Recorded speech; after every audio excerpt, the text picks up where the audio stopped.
Hello everybody, my name is Chris and thank you so much for joining me on the art adventure.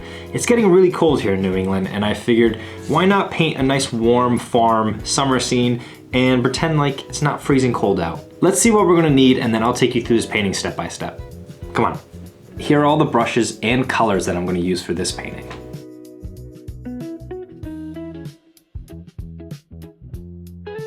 I'm starting with a loose sketch, not getting too detailed, but I'm just trying to get everything where I want it to be. What you didn't see was me putting down clean water all over where the sky will be. This is called the wet and wet technique, where you put down water, then put down paint. This is great for the sky because you want a nice loose look where the watercolors kind of work their magic. I'm using cobalt blue for the sky, painting at these diagonal strikes. Skies are tricky, you really want to paint them once and then leave them alone. It's important to make sure you practice these methods and colors before, so always have a piece of scrap paper next to you when you're painting. Moving to the trees now with a mixture of cobalt blue and cadmium yellow. Not trying to paint each tree, but painting in these big random blobs to give the illusion of trees. Now we're moving down to the field. I'm using a similar mixture of cobalt blue, but with some more cadmium yellow. I'm starting at the top of the field and using enough paint to go all the way across, working my way down to the bottom of the page.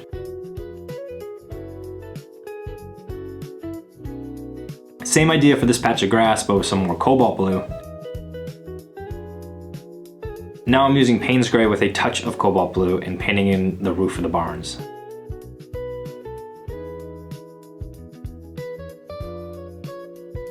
When painting with watercolors, you always want to work back to front. I'm not sure why I painted this tree first, maybe I got excited, but when you do paint with watercolors, try to work farther away from you and then get closer. Same idea, I'm just painting a blob with some random texture coming out of it to look like a tree.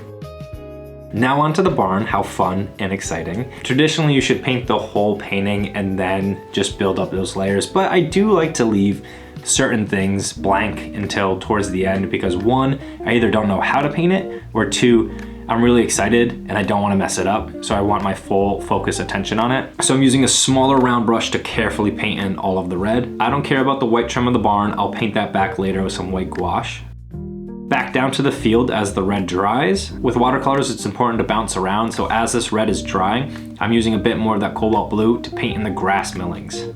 I think that's what they're called. I'm painting in these curved shapes, which help the eyes move around the painting, then using a more watery mixture as I get closer to the barn. Back up to the trees again, same technique, but painting in some more of that lighter purple to add in a nice bright spot on top of the tree, and then just blending them together.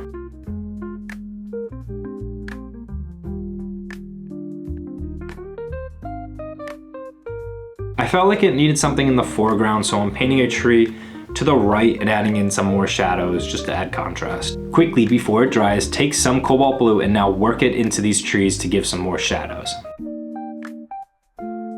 Now adding some values to the roof, using clean water just to blend it out.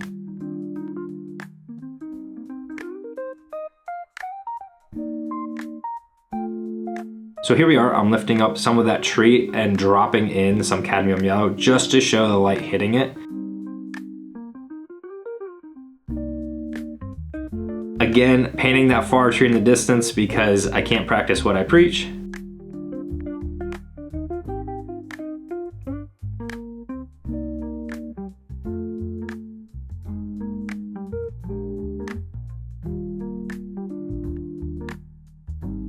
Payne's Gray for the tree trunks, using a small paintbrush and a light touch.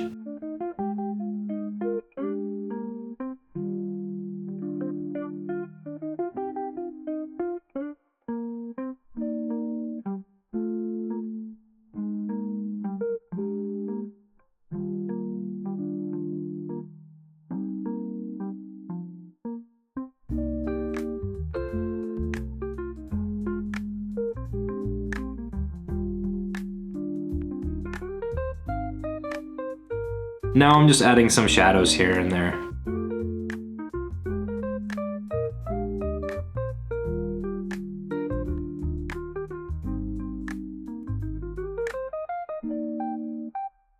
Some important ones in the barn to pop out the walls and the roof to give it more three-dimensionality.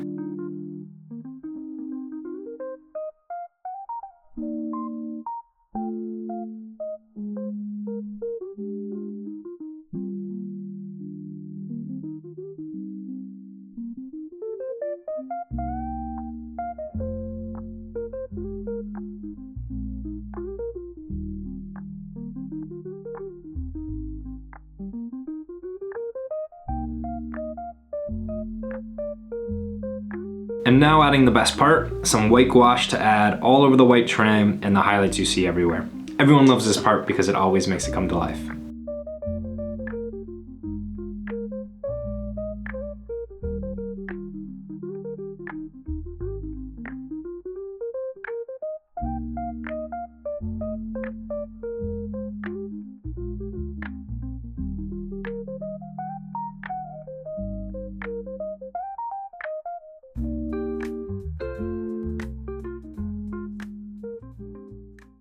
Thank you so much for watching, I really mean it. And if you learned something new, please comment, I would love to hear it.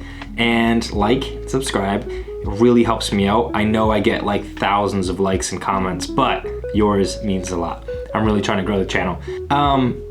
Yeah, I'll see you on the next art adventure. But in the meantime, keep making art.